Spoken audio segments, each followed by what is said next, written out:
Hello students, हम लोगों ने लास्ट क्लास में सेकंड लॉ ऑफ मोशन पढ़ लिया था और जो ये सेकंड लॉ ऑफ मोशन हमने पढ़ा था मैं उसको फॉर्मूले की फॉर्म में दोबारा लिख रही हूँ, ध्यान से सुनिएगा। जो हमने सेकंड लॉ ऑफ मोशन पढ़ा था, according to this second law of motion, force applied on any body is directly proportional to rate of change of momentum with time. Is it okay? और उसको हमने लिखा था change of momentum को final momentum minus initial momentum. Is it okay? Divided by time. Okay? तो ये हमने formula last class में डिराइव कर लिया था। इस प्रोपोर्शनैलिटी के साइन को अगर इक्वल टू के साइन में कन्वर्ट किया जाए तो राइट हैंड साइड में हमें कांस्टेंट लगाना था, जो हम जान चुके हैं कि क्या आएगा 1। Is it okay? तो आप आगे जाकर 1 लगाएं या यहीं पर 1 लगा दें, एक ही बात है। तो हम यहाँ पर फोर्स का फॉर्मूला लिखेंगे mv minus mu upon t। Is it okay? ये फॉर्मूला हमें मिल गया था और इसका एक एप्लीकेशन भी हमने लास्ट क्लास में देखा था, that whenever a cricketer has to catch a ball then he has to move his hands backward. वो अपने हाथों को थोड़ा क्या ले जाया करता है, पीछे ले जाया करता है। और पीछे ले जाने का क्या कारण है कि जो बॉल का इनिशियल मोमेंटम था वो अब कैच करने के बाद में कितना हो जाएगा, 0 हो जाएगा, क्योंकि बॉल को क्या करना है, रोकना है। Is it okay? तो बॉल का इनिशियल मोमेंटम किस में कन्वर्ट करना है, 0 में। और बॉल के इनिशियल मोमेंटम को 0 करने में जो टाइम लग रहा है, अगर आप इस टाइम को बढ़ाएंगे तो फोर्स की वैल्यू क्या हो जाएगी, कम हो जाएगी। और टाइम की वैल्यू कम करेंगे तो फोर्स की वैल्यू क्या हो जाएगी, ज़्यादा। मतलब अगर इमीडिएटली उसी मोमेंट पे उसे रोक दिया जाए ऑन द स्पॉट तो टाइम कम है, फोर्स ज़्यादा हो जाएगा। Is it okay? और बॉल को कैच करके पीछे तक ले जाया जाए तो आपने टाइम क्या कर दिया, इंक्रीज कर दिया, टाइम बढ़ा दिया। और टाइम बढ़ा दिया मतलब फोर्स की वैल्यू क्या हो जाएगी, कम हो जाएगी। तो चलिए जानते हैं कि ये वाला जो इफेक्ट जो भी अभी आपने जाना, ये और कहाँ कहाँ आपकी डेली लाइफ में एप्लीकेबल होता है, सुनिएगा ध्यान से। तो चलिए मैं आपको बताने जा रही हूँ second application of the second law of motion in our daily life. And for that we are going to know about the case of high jumper. Is it okay? जब हाई जंप करके आते हैं तो इन that condition jump करने के लिए, जैसे जो भी आपने लगा रखा है, रस्सी लगा रखी है या जो भी लगा रखा है, तो जो जंप करके जब दूसरी साइड पहुंचते हैं तो या तो यहाँ पर रखे जाते हैं कुशन्स। क्या रखे जाते हैं? या तो कुशन्स रखे जाते हैं या फिर बहुत सारी सैंड कलेक्ट करके रख दी जाती है। दोनों एक साथ नहीं रखना है, मैंने दोनों एक साथ लिखा है, cushion and sand. It doesn't mean कि आपको दोनों रखने की ज़रूरत है, आपको दोनों में से कोई एक ही चीज़ रखनी है, या तो सैंड रखना है या फिर कुशन रखना है। तो ऐसा करने से क्या होगा, कारण सुनिएगा। जैसे मानिए कि ये हार्ड रोड है ना, बिल्कुल हार्ड सीमेंटेड फ्लोर है ये। इन दैट कंडीशन अगर ये हाई जंपर भागता हुआ आया और यहाँ कूदा तो जोर से भाग रहा था, इनिशियल मोमेंटम कैसा था, बहुत ज़्यादा, क्योंकि वेलोसिटी इनिशियल कैसी थी, ज़्यादा, फुल स्पीड से भाग रहा था। Is it okay? अब रुकने के बाद में फाइनल मोमेंटम कितना हो जाएगा, 0 हो जाएगा, अचानक से 0। जैसे ही सीमेंटेड फ्लोर पे गिरा, सीमेंटेड फ्लोर तो बहुत हार्ड होता है, तो जैसे ही गिरेगा रुक जाएगा और रुकते ही फाइनल वेलोसिटी क्या हो जाएगी, 0। तो उसके ज़्यादा मोमेंटम को 0 होने में टाइम कैसा लगा, बहुत थोड़ा। कब? अगर हमने ये फ्लोर कैसा लिया होता, सीमेंटेड। Is it okay? और टाइम अगर कम हो जाता तो फोर्स क्या हो जाता, इंक्रीज, और उस हाई जंपर के चोट बहुत जोर से लगती। Is it okay? तो सुनिएगा ध्यान से, ऐसा ना हो इसके लिए या तो हम कुशन्स लगा देते हैं यहाँ पर, इज इट ओके, या फिर हम यहाँ पर रख देते हैं सैंड। तो ऐसा सैंड रखने से या कुशन्स रखने से क्या होता है सुनिएगा। जैसे मानिए कि ये बिल्कुल सॉफ्ट कुशन आपने यहाँ पर रखा हुआ है। इन दैट कंडीशन जब ये हाई जंप पर जंप करके यहाँ पहुँचा तो इस कुशन से टकराते ही उसकी फाइनल वेलोसिटी 0 नहीं होगी, है ना। जैसे वो यहाँ टकराया, टकराने के बाद धीरे से थोड़ा अंदर तक जाएगा और उसके बाद में जाकर के उसकी फाइनल वेलोसिटी कितनी होगी? 0। मतलब टकराते ही इमीडिएटली उसी पॉइंट पर उसकी फाइनल वेलोसिटी 0 नहीं हुई। आ गई बात समझ में? और नहीं हुई 0, इसका मतलब क्या हुआ कि यहाँ पर उसका टाइम आपने इंक्रीज कर दिया फाइनल वेलोसिटी को 0 करने का, और उसकी वजह से फोर्स की वैल्यू यहाँ पर क्या हो गई? फोर्स की वैल्यू यहाँ पर रिड्यूस हो गई। Is it okay? तो आप इसको अपनी लैंग्वेज में लिखिएगा। It is there in your notes also, but then also you have to write it in your own language also. Then we will know one more application of this second law of motion. Okay.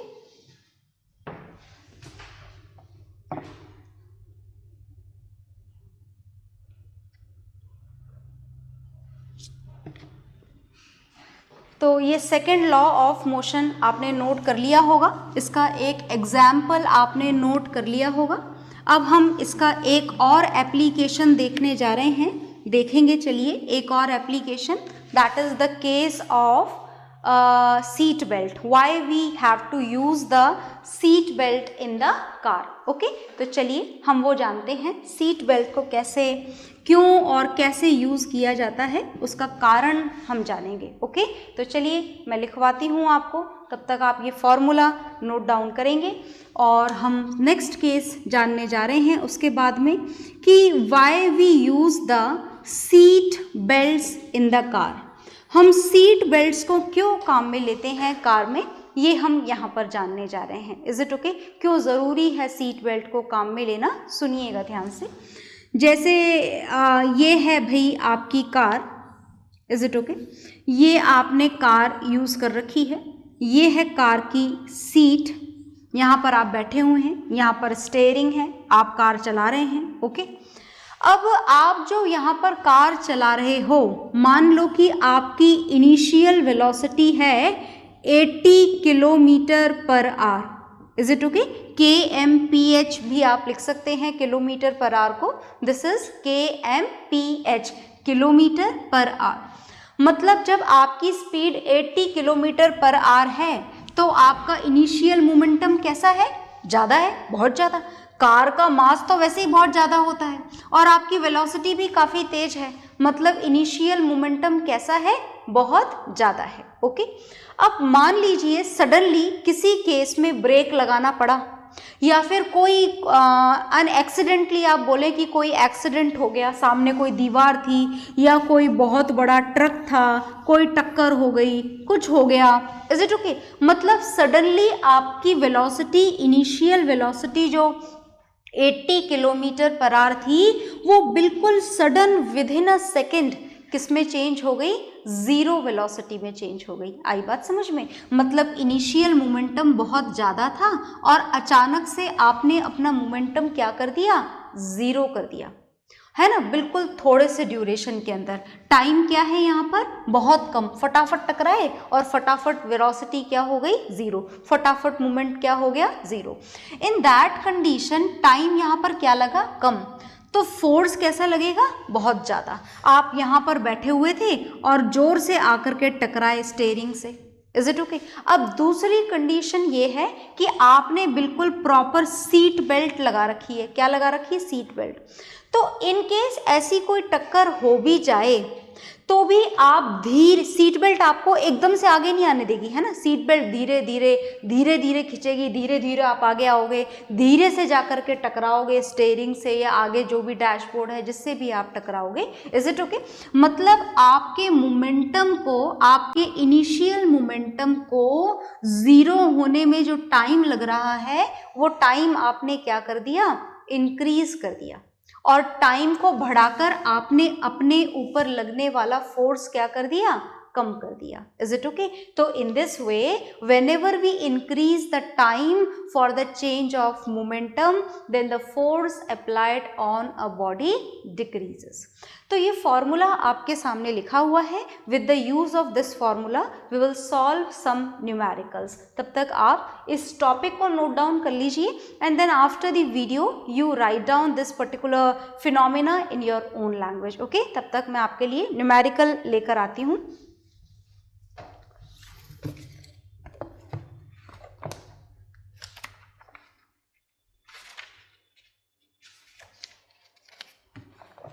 हाँ जी, तो आप लोगों ने ये note down कर लिया होगा, heading लिख ली होगी.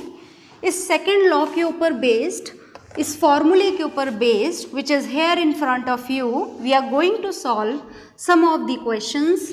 कुछ क्वेश्चंस हम सॉल्व करने जा रहे हैं, न्यूमेरिकल्स. बहुत ध्यान से सुनिएगा कैसे करने हैं, ताकि जब मैं आपको एक दो न्यूमेरिकल बता दूं उसके बाद आप गिवन न्यूमेरिकल्स अपने आप कर पाएँ, इसलिए ध्यान से देखिएगा. हम एक सिंपल से क्वेश्चन के साथ में शुरुआत कर रहे हैं. What force would be needed. Question मैं डिक्टेट भी कर रही हूँ, आप भी लिखेंगे, है ना. ऐसा नहीं है सिर्फ मैं ही लिखूंगी, आप भी लिखेंगे. व्हाट फोर्स, कॉपी और पेन लेकर बैठे, नहीं है तो वीडियो पॉज करके ले आए और लिखेंगे ज़रूर जो भी मैं लिखवा रही हूँ, ठीक है. What force would be needed, would be needed. What force would be needed, मतलब पहले ही पता लग गया कौन सी फिजिकल क्वांटिटी कैलकुलेट करनी है. This is force. Okay. would be needed to produce an acceleration of, would be needed to produce an acceleration of, to produce an acceleration of 4 meter per second square, 4 meter per second square in a ball of mass 6 kg, in a ball of mass 6 kg. तो चलिए मैं बताऊं उससे पहले, अगर आप solve कर लें तो मज़ा बहुत आता है ऐसा करने में, तो आप ऐसा कर लें अगर आपको समझ में आ रहा है तो, और नहीं आ रहा है तो ध्यान से देखें. आपसे क्या पूछा गया है. देखो, न्यूमेरिकल से घबराना नहीं है हमको. न्यूमेरिकल्स हमारे लिए नए हैं, हम 9th क्लास में पहली बार इतने बढ़िया न्यूमेरिकल्स कर रहे हैं, तो इसलिए बहुत तरीके से करें, स्टेप वाइज. जल्दी जल्दी नहीं कि रफ में निकाला और आंसर आ गया, not like that. Okay. What force would be needed. तो सबसे पहले तो आप जो भी फिजिकल क्वांटिटी आपसे पूछी गई है उस पर क्वेश्चन मार्क लगा लें. लगा दिया हमने क्वेश्चन मार्क. आगे देखें. Would be needed to produce an acceleration of 4 metre per second square. मतलब जो नेक्स्ट फिजिकल क्वांटिटी हमें प्रोवाइडेड है यहाँ पर, this is acceleration which is denoted by the symbol small a, and its value is given here, which is 4 meter per second square. Okay. In a ball of mass 6 kg, in a ball of mass 6 kg, mass is denoted by the symbol small m and its value is given here 6 kg. अब numerical को शुरू करने से पहले आप ये check करें कि जितनी भी फिजिकल क्वांटिटी की वैल्यू प्रोवाइडेड है उनकी यूनिट तो सेम है ना. ऐसा तो नहीं है कि कहीं एक जगह CGS यूनिट हो, कहीं एक जगह SI यूनिट हो, ऐसा तो नहीं है ना, बिल्कुल भी ऐसा नहीं है. एक्सेलरेशन की SI यूनिट होती है मीटर पर सेकेंड स्क्वायर और मास की SI यूनिट होती है kg. मतलब यूनिट्स आर करेक्ट, हमें यूनिट के कन्वर्जन की ज़रूरत नहीं है. अब तो आप क्वेश्चन मुझे पता है 2 सेकंड में कर लोगे, पर आप जरा क्वेश्चन के थ्योरेटिकल पॉइंट को समझें, क्या बोलना चाह रहे हैं. ये एक बार रीड करते हैं और रिकॉल करते हैं कि हम क्या क्या जान चुके हैं इस फोर्स, मास और एक्सेलरेशन के बारे में. ओके. देखिए, what force would be needed to produce an acceleration of 4 metre per second square in a ball of mass 6 kg. मतलब ये कहना चाहते हैं कि हमारे पास में एक बॉल है and the mass of this ball is 6 kg. मास कितना गिवन है इस बॉल का? 6 kg. अब इस 6 kg की बॉल में हम क्या प्रोड्यूस करना चाहते हैं? एक्सेलरेशन। कितना एक्सेलरेशन प्रोड्यूस करना चाहते हैं? Value is given there, this is 4 metre per second square. ये एक्सेलरेशन हम इस बॉल में प्रोड्यूस करना चाहते हैं। एंड ये बात आपको याद रखनी है कि किसी भी ऑब्जेक्ट में अगर आपको एक्सेलरेशन प्रोड्यूस करना है, in that condition you need to apply some force. इस बात को बिल्कुल अच्छी तरीके से अपने दिमाग में याद रखिएगा कि अगर एक्सेलरेशन प्रोड्यूस करना है तो फोर्स लगाना पड़ेगा। कौन सा फोर्स? बैलेंस्ड नहीं, एक्सटर्नल अनबैलेंस्ड फोर्स, क्योंकि बैलेंस्ड फोर्स से एक्सेलरेशन प्रोड्यूस नहीं होता। बैलेंस्ड फोर्स का एक्सेलरेशन हमेशा कितना रहता है? 0। मतलब हमें यहाँ पर कौन सा फोर्स लगाना है? Unbalanced force. याद रखिएगा, अगर आपके क्वेश्चन में मेंशन नहीं है कि कैलकुलेट द अनबैलेंस्ड फोर्स, सिर्फ फोर्स ही मेंशन है, तो फोर्स वर्ड का मतलब ही अनबैलेंस्ड होता है। Until and unless it is mentioned there that the force is balance. जब तक बैलेंस नहीं लिखा है तब तक हर जगह आप फोर्स को अनबैलेंस्ड फोर्स ही मानेंगे। ठीक है, आगे आ जाइए। तो फिर अब हमें फोर्स की वैल्यू कैलकुलेट करनी है। मास यहाँ गिवन है, एक्सेलरेशन यहाँ गिवन है, तो we will use second law of motion. अब अगर आप कंफ्यूज हो रहे हैं कि हमने आखिर ये सेकेंड लॉ ऑफ मोशन क्यों काम में लिया, तो आप भूलिएगा मत कि जो हमें फॉर्मूला मिला है F is equal to m into a, ये हमें कहाँ से मिला है? सेकेंड लॉ ऑफ मोशन से ही हमको ये फॉर्मूला मिला है। Is it okay? तो F इज इक्वल टू क्या हो जाएगा? ध्यान से देखिएगा, मास यहाँ पर कितना है? 6 kg, और एक्सेलरेशन यहाँ पर कितना है? It is given there, this is 4, और 6 इंटू 4 कितना हो जाएगा? 24। Is it okay? And the SI unit of force is newton. तो ये हमने लिख दिया 24 न्यूटन। आ गई बात समझ में? तो ये आपका एक न्यूमेरिकल कंप्लीट हो गया है। आप इसे नोट डाउन करेंगे। ओके,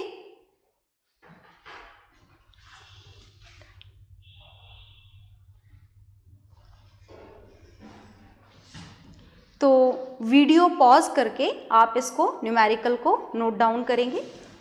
कर लिया होगा आपने, और नहीं करा है तो हाथों हाथ इस काम को करेंगे आप। अब एक छोटा सा न्यूमेरिकल मैं आपको और बता देती हूँ, देखिएगा ध्यान से। न्यूमेरिकल्स ध्यान से देखने होते हैं, so that when you are going to solve it, at that time you should not need any type of support. Okay, तो मैं एक और क्वेश्चन बताने जा रही हूँ, तो देखिएगा ध्यान से। मैं नेक्स्ट क्वेश्चन आपको बताने जा रही हूँ। This is question number 2। This next question is calculate the force required. ध्यान से मेरे साथ साथ आप भी अपनी कॉपी में नोट डाउन करेंगे। Calculate the force required. दोबारा से देखिए, आपको फोर्स फाइंड आउट करना है। कैलकुलेट द फोर्स रिक्वायर्ड, ध्यान से देखिएगा, to impart to a car, to impart to a car. आपको फोर्स किस पे लगाना है? कार पर लगाना है। A velocity of 30 metre per second. आप कार को कितनी वेलोसिटी देना चाहते हैं? To impart to a car a velocity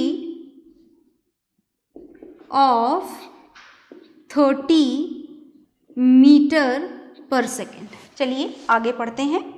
in 10 seconds starting from rest, in 10 seconds starting from rest. Is it okay? आगे देखिए, the mass of the car is given here, which is 1500 kg.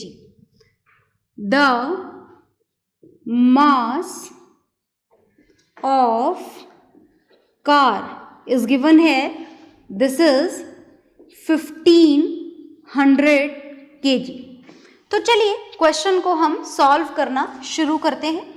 और आप मुझसे पहले कर लें तो मैं बता ही चुकी हूँ, मज़ा ज़्यादा आता है आपको, है ना, आपको समझ में आ जाता है क्योंकि आप मुझसे पहले सॉल्व कर लेते हैं, बहुत मज़ा आता है। Is it okay? तो आप चाहें तो वीडियो पॉज करके एक बार खुद ज़रूर ट्राई करें। ओके, तो कैलकुलेट द फोर्स रिक्वायर्ड, हमें क्या कैलकुलेट करना है वो हम क्वेश्चन मार्क लगाकर लिख लेते हैं। To impart to a car, force लगाना किस पे है? कार पे। Impart to a car a velocity of 30 metre per second, आप कार को फोर्स लगा करके कितनी वेलोसिटी प्रोवाइड करना चाहते हैं? 30 मीटर पर सेकेंड की वेलोसिटी। और ऐसा काम आप कितने टाइम में करना चाहते हैं? 10 सेकेंड में। और कार को स्टार्ट कहाँ से करना है? फ्रॉम रेस्ट से। तो आपको जितनी फिजिकल क्वांटिटी प्रोवाइडेड हैं वो आप नोट कर लें। लिखा हुआ है कि car is going to start from rest, that means its initial velocity is given है which is 0, starting from rest. फिर आपको जानना है final velocity.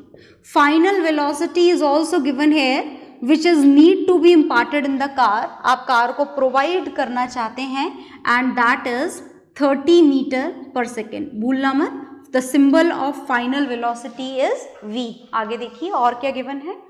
The mass of car is 1500 kgs, तो हमने मास भी लिख लिया 1500 kg। अब हमें कैलकुलेट करना है फोर्स, तो दोबारा से हम कौन सा लॉ ऑफ मोशन अप्लाई करेंगे यहाँ पर? Second law of motion. From second law of motion, जो आपने अभी एक और न्यूमेरिकल में काम में लिया था वही आपको दोबारा काम में लेना है। According to which force is equal to mass into acceleration. क्या हम इस एक्सेलरेशन की जगह एक्सेलरेशन का formula v minus u upon t लिख दें? क्योंकि एक्सेलरेशन तो क्वेश्चन में गिवन है ही नहीं, v गिवन है, u गिवन है, t गिवन है, तो हम इन वैल्यूज को लिख देते हैं। ठीक है, तो f is equal to, values के सब्स्टिट्यूशन से पहले यूनिट चेक कर लें। सब जगह ऐसा ही है, एक जगह ऐसा ही है तो सब जगह ऐसा ही होनी चाहिए। ठीक है, देखिए मास SI unit, final velocity SI unit, बाकी तो कुछ गिवन है ही नहीं, है ना। तो चलिए वैल्यूज लिख देते हैं। मास की वैल्यू कितनी है? 1500। फाइनल वेलोसिटी कितनी गिवन है? 30। इनिशियल वेलोसिटी कितनी गिवन है? 0। टाइम कितना गिवन है? 10। तो चलिए आगे कंप्लीट करते हैं इस न्यूमेरिकल को। फोर्स की वैल्यू हमें यहाँ पर कैलकुलेट करनी है। 1500 वैल्यू हम यहाँ पर लिख देते हैं। This is 1500 into 30 minus 0 is 30 only, ये हमें मिल जाएगा 30 डिवाइडेड बाय 10। ओके, तो अब इस 0 से आप इस 0 को कैंसिल कर देंगे और इन दोनों को मल्टीप्लाई कर देंगे। So this multiplication is very simple. I am going to write down the answer directly लिख देते हैं। तो क्या लिखेंगे हम इसका आंसर? 4500 न्यूटन्स। ये आ गया रिक्वायर्ड फोर्स। ओके, किसके लिए रिक्वायर्ड फोर्स है? एक स्टार्टिंग फ्रॉम रेस्ट वाली कार को 30 मीटर पर सेकेंड से मूव करवाने के लिए इतना सारा फोर्स लगाना पड़ेगा। इतना सारा फोर्स क्यों लगाना पड़ेगा? Because the mass of car is very high, बहुत ज़्यादा कार का मास है ना, बहुत भारी है कार, इसीलिए उसे इतनी सी वेलोसिटी से मोशन करवाने के लिए हमें इतना सारा फोर्स लगाना पड़ेगा। अगर कोई हल्की चीज़ होती तो इतनी वेलोसिटी प्रोवाइड करने के लिए हमें इतना सारा फोर्स रिक्वायर्ड नहीं था। तो बात समझ में आ रही है ना, मास ज़्यादा है तो फोर्स भी ज़्यादा लगाना पड़ेगा, मास कम है तो फोर्स भी कम लगाना पड़ेगा। Is it okay? As you can see from the relation, this relation force is directly proportional to mass of the body. So this numerical is also done. You noted down from the board.